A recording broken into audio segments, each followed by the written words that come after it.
Ay, ay, ay, ay, ay. I'm Pastor Dr. Yatis Ward.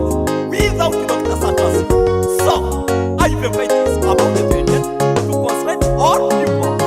If you want to know where my faith is, ask all Nkurunziza Sigazibaya.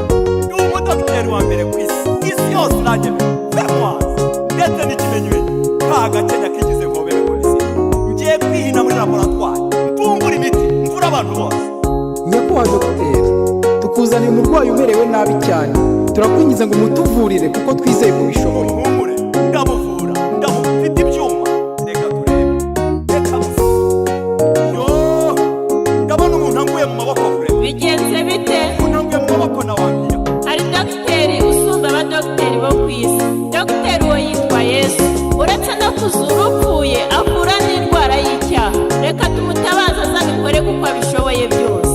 Yesu Kristo mwana w'Imana, dogiteri usumba abadogiteri bo ku isi. Turagutabaje kugira ngo uze utuzurire umuntu kuko tubyizera ko ubishoboye mu izina rya Yesu. Ndabona umuntu azutse rwose. Ubuhanga bwanjye mpindutseho byo.